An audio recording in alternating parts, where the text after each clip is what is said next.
Bienvenidos a esta nueva exploración conjunta. Hoy nos metemos con un tema clave, ¿no? Fundamental en la fe católica. Tenemos aquí unos apuntes sobre la Eucaristía. Y la idea es entender bien qué es eso de la presencia real de Cristo, de dónde sale, según estos papeles, y, bueno, qué significa en la práctica para un creyente. Y para empezar fuerte, creo que vale la pena leer una frase del Catecismo que recogen las notas. El punto 1374. Dice: en el Santísimo Sacramento de la Eucaristía está contenido verdadera, real y substancialmente el cuerpo y la sangre, junto con el alma y la divinidad de nuestro Señor Jesucristo. Es potente. Las palabras clave que subrayan aquí son esas: verdadera, real y substancialmente. O sea que dejan claro que no hablan de un símbolo sin más. Bien, pues vamos a meternos en esto entonces. Si no es solo un símbolo, ¿qué significa exactamente eso de presencia real, según lo que tenemos aquí? Pues mira, significa que es couricentro, como el centro de todo.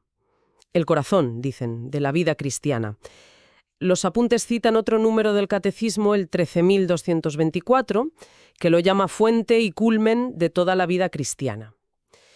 La insistencia, lo que se ve claro en los textos, es que no es una imagen que te recuerda a Cristo, ni un símbolo que evoca algo. No, es afirmar que es Cristo mismo, Él vivo completo, con cuerpo, sangre, alma y divinidad, como decía la cita esa del principio. Ese punto 13.744 es la definición doctrinal clave que dan las fuentes. Y subrayan eso: no es algo de Cristo, sino Cristo mismo. Entiendo la diferencia. No es un me acuerdo de, sino un está aquí. Vale. Si es algo tan central, ¿de dónde sacan esta idea los textos? ¿Cuáles son las raíces bíblicas que citan? Pues los documentos que manejamos apuntan sobre todo a dos pilares en la Biblia. El primero, y el más directo quizá, es la Última Cena. Citan las palabras de Jesús, ¿no? Tal como vienen en los Evangelios, por ejemplo en Mateo. Tomad, comed, esto es mi cuerpo. Bebed todos de ella, porque esta es mi sangre. Y el énfasis que ponen las notas es justo ahí, en el verbo, es. No dijo esto simboliza o representa, dijo es. Y desde la óptica de estos textos, esa palabra de Jesús fue totalmente intencionada, clave. Claro, él es. Exacto.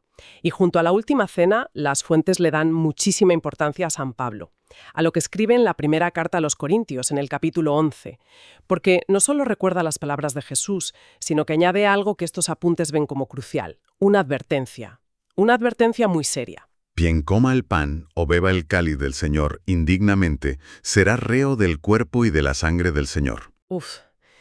Y la reflexión que hacen las fuentes es: ¿por qué iba a decir que eres reo, culpable, del cuerpo y la sangre si fuera solo un símbolo? La gravedad de esa frase, argumentan, pues sugiere que los primeros cristianos entendían que estaban, interactuando con algo sagrado, real, presente, no solo con un recordatorio. Es un buen punto, sí. Esa conexión entre la advertencia de Pablo y la naturaleza de lo que se recibe. Entiendo lo de la Última Cena, la reflexión sobre Pablo, pero las notas mencionan también otro pasaje, el discurso del pan de vida, en Juan. Y este suena, aún más directo, ¿no? Casi chocante. Exactamente. El capítulo 6 de Juan es el otro gran pilar bíblico que resaltan estos apuntes, y destacan que Jesús ahí usa un lenguaje, súper explícito, y que para muchos que le oían, era difícil de tragar.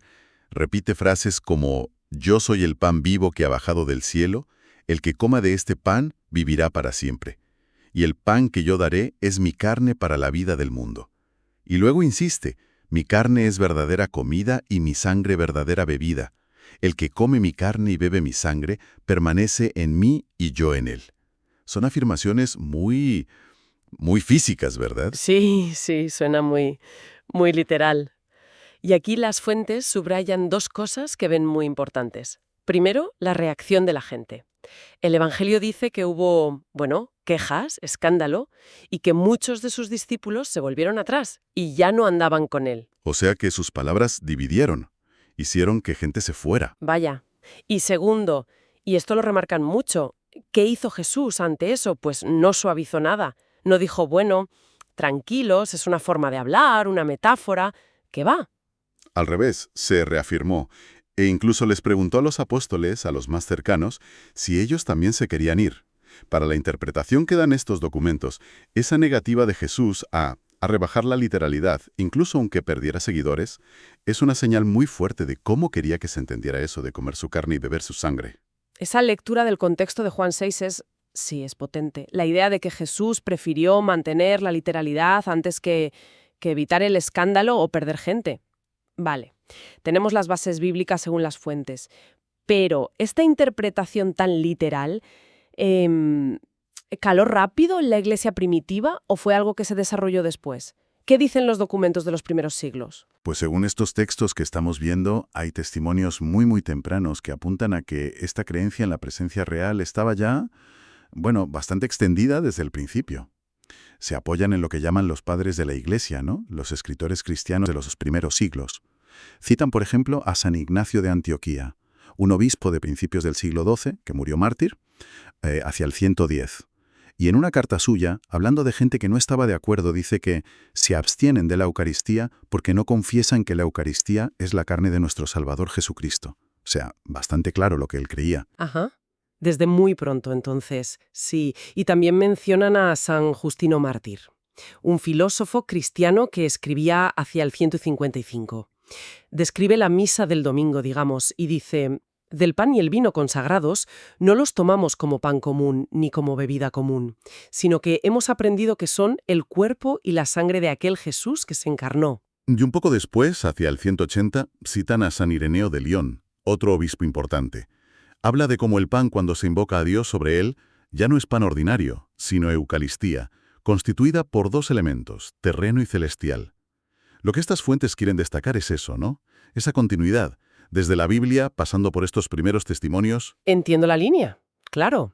Y luego, con el tiempo, esta creencia, pues, se articuló de forma más precisa por la autoridad de la Iglesia, lo que se llama el magisterio, el Papa y los obispos. Los apuntes mencionan específicamente el Concilio de Trento en el siglo XVI, que definió ya como dogma la presencia real, frente a otras ideas que surgieron con la Reforma Protestante, y usó la palabra transubstanciación. Ah, la famosa transubstanciación. Esa es, que intenta explicar el cómo pasa eso. No es un cambio físico que se vea, sino un cambio en la sustancia, en la realidad profunda del pan y el vino. Pasan a ser cuerpo y sangre de Cristo, aunque por fuera sigan sabiendo y pareciendo pan y vino.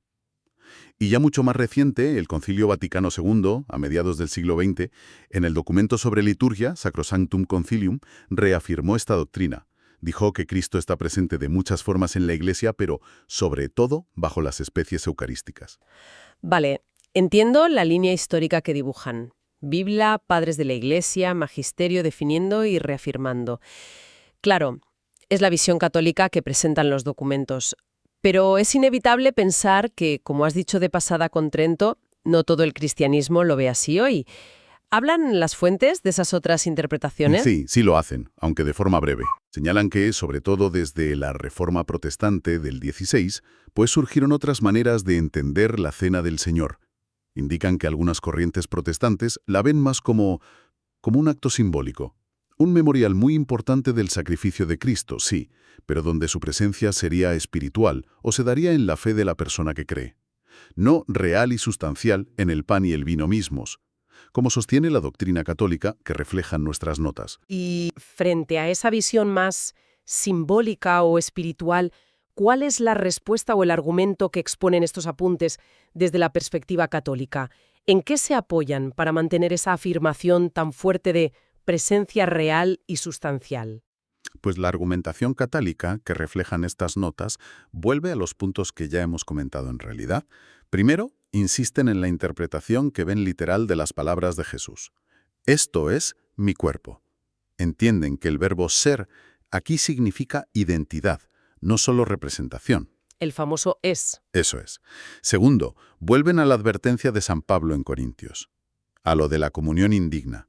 Argumentan que esa gravedad, eso de ser reo del cuerpo y sangre, solo tiene sentido si lo que recibes es algo sagrado y objetivo en sí mismo, no solo un símbolo cuyo efecto dependa de cómo estés tú. Claro, tendría menos peso si fuera solo simbólico. Exacto. Y tercero, se apoyan mucho en la historia, en los escritos de los padres de la Iglesia que vimos. Sostienen que la creencia en la presencia real, y no solo simbólica, es parte de la tradición constante de la Iglesia desde el principio. Presentan esos tres pilares: palabras de Jesús, aviso de Pablo y la tradición temprana. Esa es la base de su postura, según estos documentos. Vale, hemos visto la doctrina, los fundamentos bíblicos e históricos según las fuentes y la diferencia con otras visiones. Pero vamos a lo práctico. Si una persona cree esto de verdad, firmemente, lo de la presencia real tal como lo describen los apuntes, ¿qué cambia en su vida? ¿Cómo se traduce esto más allá de la misa del domingo? Pues la implicación más directa que sacan estas fuentes es un cambio radical en cómo se vive la misa. Pasa de ser quizá una obligación, una costumbre, o solo un acto de recuerdo en comunidad, a entenderse como un encuentro personal y real con Cristo vivo. Las notas usan una analogía que a mí me parece bastante gráfica. Tener una foto de alguien a quien quieres es bonito, ¿no? Te consuela, te trae recuerdos, pero no tiene nada que ver con tener a esa persona ahí, a tu lado. La relación es totalmente distinta. Claro, no es lo mismo. Pues la visión que presentan aquí es que la Eucaristía no es la foto de Cristo, es Cristo mismo presente, aunque esté oculto bajo la apariencia de pan y vino. Es una perspectiva, sí, potente. Cambia la misa de ser sobre todo un rito a ser una relación en directo, por así decirlo. Exactamente. Y esa convicción, según se lee aquí, pues debería llevar lógicamente a un compromiso práctico. Mencionan sobre todo tres cosas.